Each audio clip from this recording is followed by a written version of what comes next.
Hey, girlfriend, what's happening? Hey. Human beings love to pigeonhole things. Right? We love creating new names and classifying things in the very slightest of nuances. Kind of like ice, water, and steam, which of course are all water. They're just different temperature and pressure modalities of water, right? One of the fallacies of attribute reification that humans engage in, because humans are not that intellectually involved, unfortunately, is that they confuse what is conventionally true with what is ultimately true. As far as being an empirical being within the fabric of space and time, we reify things or give things importance that absolutely don't ultimately exist. And that is, of course, unfortunate. Things that, and there's a long list of them, things that ultimately don't exist that we believe are real. And of course, people used to get frightened in certain cultures. They talk about mythical beasts that don't exist. And people would be afraid of these things, and it would literally affect their health in negative ways because people would fear things that don't exist. And this, of course, is, an extreme form of of, uh, of attribute reification of things that are conventional only in their minds. They're created phantasms that, of course, have no ultimate real existence. The same is true, and this is where the idiots of quantum and current scientists get wrapped around their heads. And you and I both grew up with the nonsense of warped space-time. How many countless millions of times have you and I heard idiot scientists talk about curved space-time, warped space-time, time-space dilation, time-space contracture? These things don't exist ultimately. And this is the only time Nikola Tesla lost his mind. Not literally, but he ranted and raved against Einstein's basis of his relativity garbage of a reification of space as having properties, which Tesla said space, of course, has no properties. It has attributes. It's like a shadow has attributes. A shadow, you stand in a shadow, you feel cold, but a shadow is not a thing. A shadow is not a subject. It's not even a noun from hardcore philosophical denotation. A shadow is an absence of light. It has no essa, or essence. It is not a thing in and of itself, just like dreams are not.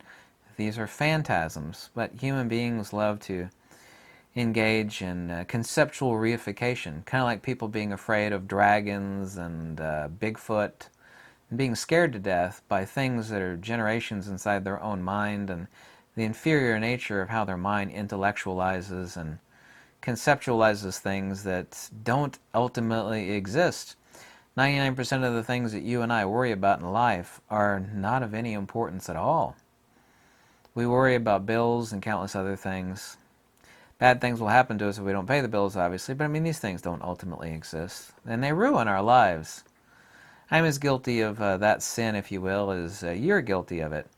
But getting back to things that don't exist, things that exist conventionally, rather than ultimately. For example, time. Time is only a measure of magnitudes. Time is not a thing at all. We, of course, measure everything that we do by time, our age, the progression of age, the months, the years, the days, the hours, the seconds. We are always thinking about time, but time is not a thing in the cosmos aesthetos, and nor is it a thing in the cosmos nuitos. It doesn't exist at all. You can't warp time. You can't bend time.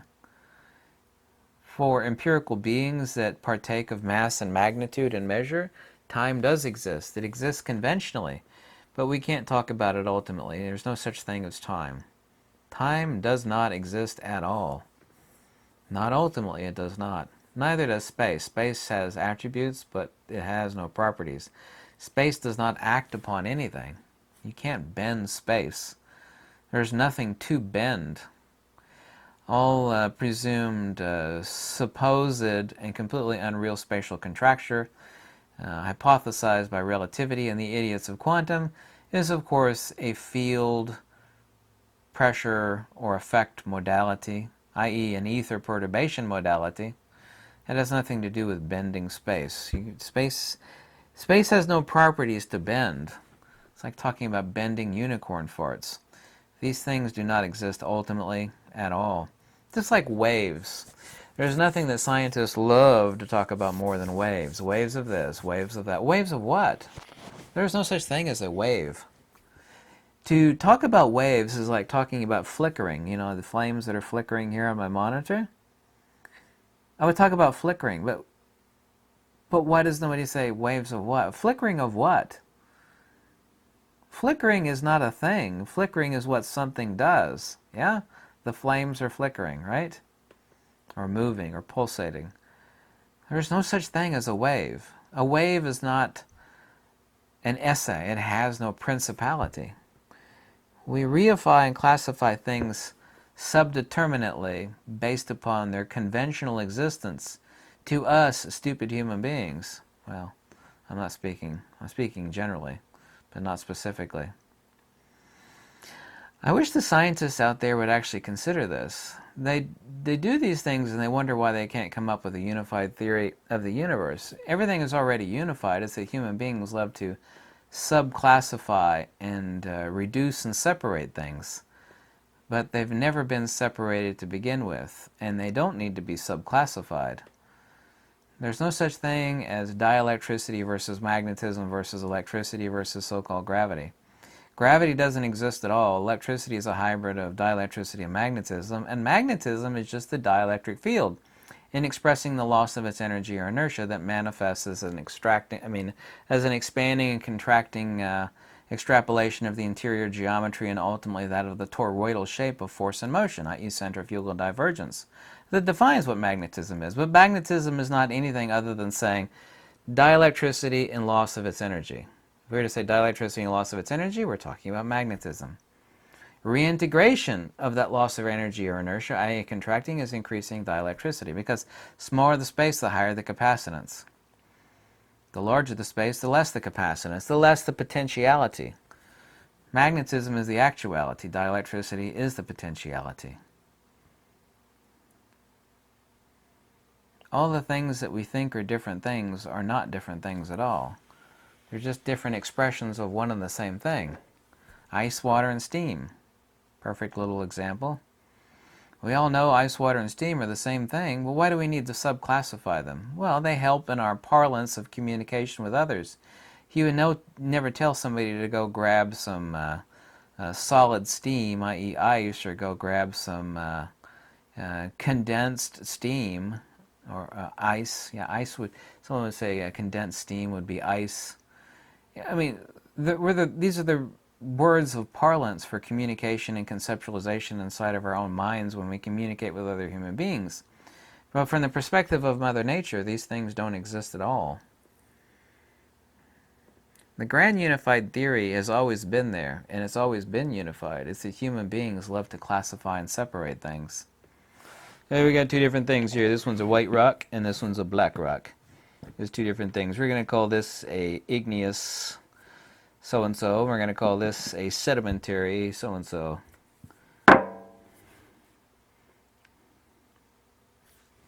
Human beings are really funny. I look at what so-called men of science say and do or believe and espouse and write articles about, and they're just confoundingly stupid. True understanding and wisdom is about ultimate comprehension of the essa of what something is, i.e. its essence. But human beings aren't like that. Most human beings are stupid. We want to rationalize things as things separate from other things. There's that, and this is this, and these two are different things. No, they're not. They're the same thing. There's no such thing as gravity. Electricity is just a hybrid, and magnetism is just a dielectric field. That means there's only one thing, and everything else is an ether perturbation modality. We have circular ether perturbation modality, we have longitudinal ether perturbation modality, and we have transverse ether perturbation modalities in the form of the coaxial circuit that we call light, which has a longitudinal component and a transverse component. And all of them follow the right-hand rule. And the right-hand rule really only means irreducibly and in simplex is is an energy expression is always the greatest throw relative to the source from which it came. But even that sounds complicated, but I mean, it's ultimately very simple. Understand, because everything in field theory follows the right-hand rule. But what does the right-hand rule actually mean? Because descriptions are not explanations. That's the other thing that I've talked about endlessly. Scientists love to describe things, but they can't explain anything. They'll it's like a doctor dissecting a human corpse. It'll tell you this is the bowel, this is... Yeah, but you haven't really told me what it is. You know, you can define a human being by all its constituent components and how they're connected and how they operate, but you don't tell me what the hell a human being is. What's its raison d'etre? What's its reason for being? What does it do? What is it that makes it that? And you can't find that underneath the microscope or under the bright light of a forensic table. Human beings love to do that. They can describe everything to you, but they can't explain anything. That's exactly like the prior video that I made, like somebody that's read every book ever written on fishing, but they don't know how to fish, and they don't know anything about fishing because they've never fished. They don't know the essence of anything. Confusing the conventional with the ultimate is one of the countless fallacies and faults of modern science, which is not science at all. Science is the quest for truth. These people are not on the quest for truth. They're in quest for stature and praise and bigger paycheck, usually. Anyway, I digress too far. I hope you have a great week, and goodbye.